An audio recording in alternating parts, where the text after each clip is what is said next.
La peur de se lancer. Je sais exactement ce que c'est et je peux vous dire que je suis là aujourd'hui pour vous aider. Vraiment, écoutez cette vidéo parce que c'est vraiment la première fois que je vais expliquer tout ça et surtout décrire mon parcours en tant qu'éducatrice comportementaliste. Comment on en arrive là, alors qu'on a tous peur de se lancer, évidemment, c'est toujours difficile. De quoi on a peur? Moi, en tout cas, les choses dont j'avais peur au départ, c'était est-ce que je vais être capable de résoudre les problèmes de comportement? Est-ce que je vais être légitime pour le faire?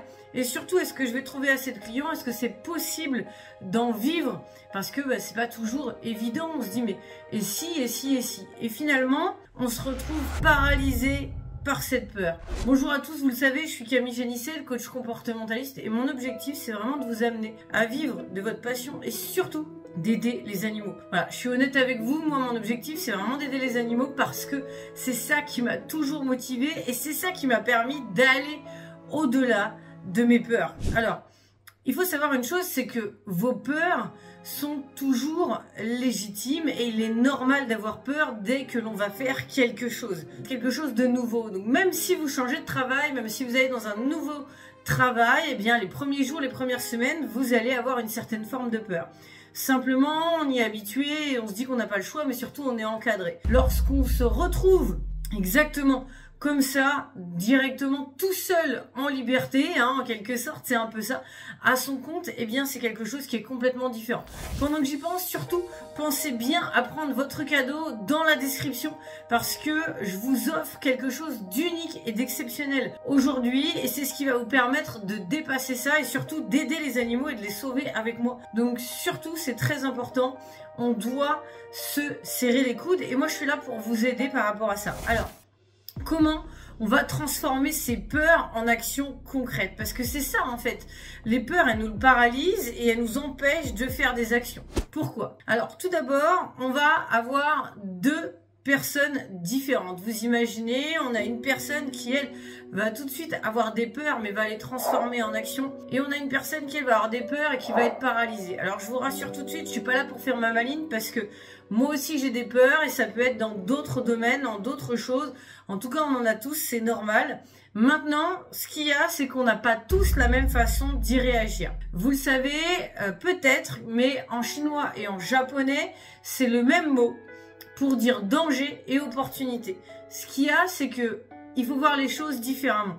Si, là, en face de moi, je vois un danger, pourquoi, comment et qu'est-ce que je risque exactement? Et pourquoi je vois un danger? Et est-ce que je me rends compte de voir un danger? Alors, vous allez me dire, ah là, je suis un peu perdu. En fait, c'est très simple. Je vais vous faire un petit exercice. Surtout, la première des choses, c'est identifier votre peur avec précision. Parce que parfois, on se dit, oh ouais, mais non, finalement, je vais pas faire ça, je vais pas suivre cette formation. Et puis, si jamais je me trompe, et alors? Et alors, si vous vous trompez, qu'est-ce que ça fait? Qu'est-ce que vous risquez? Et vous allez me dire, au pire, je refais ce que je fais aujourd'hui. Voilà. Donc en fait, vous perdez rien, juste vous restez à la même place. Alors autant tenter parce que c'est ça qui va vous permettre de faire quelque chose. En fait, c'est un petit peu comme si on était un lapin dans une cage et tout d'un coup, on ouvre cette cage et on se dit, ok, je voudrais aller en liberté, je voudrais sortir de cette cage et courir dans l'herbe, mais et si je me trompais? Et si dans l'herbe, c'était pas quelque chose de risqué? Alors maintenant je réfléchis, mais je risque quoi? Pas plus que ce que si je reste dans la cage, eh bien je risque de toute façon la mort et l'enfermement et une vie vraiment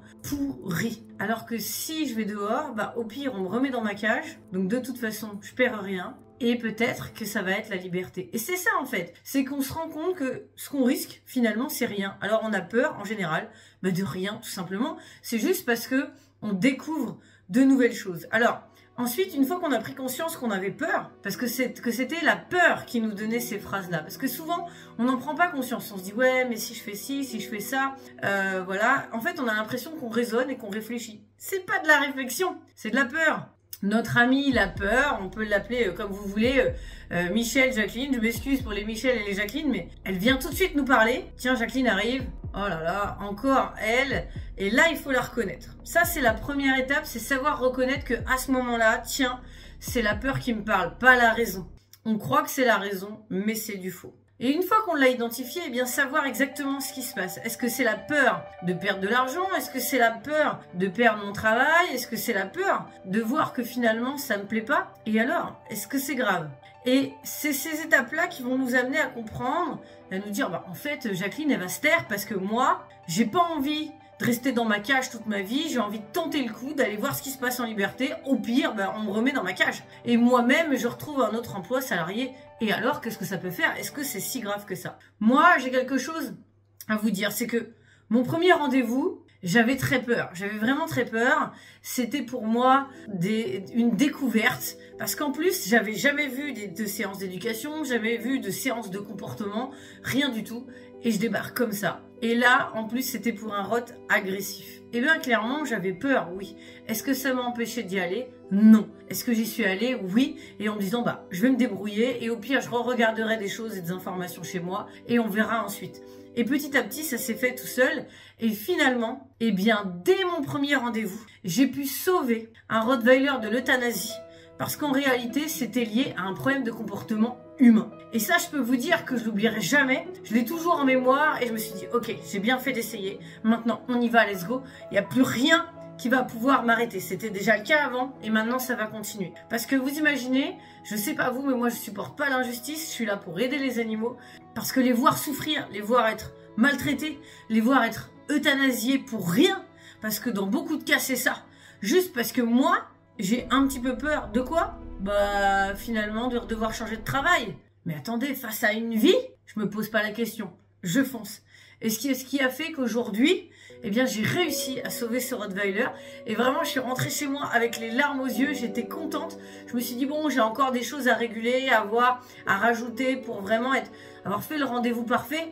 Mais est-ce que attendre d'être une parfaite comportementaliste aurait servi à quelque chose? Non, parce que pendant ce temps-là, il aurait été euthanasié. Et c'est ça qui est important. C'est de savoir que le principal, c'est de faire de son mieux. Si à partir du moment où on fait de notre mieux et pour sauver des vies, alors c'est ok. Et c'est vraiment un plaisir de le faire. Et tous les jours, je vis d'un métier, vous vous rendez compte, où les humains aiment les animaux au point de nous payer, mais en plus de pouvoir partager des émotions incroyables avec eux. Voilà, moi rentrer tous les soirs dans la voiture, ça m'arrive souvent d'avoir les larmes parce que voilà, cet animal, ce chien, je l'ai sauvé. Bah ouais, j'ai transformé ma peur en courage.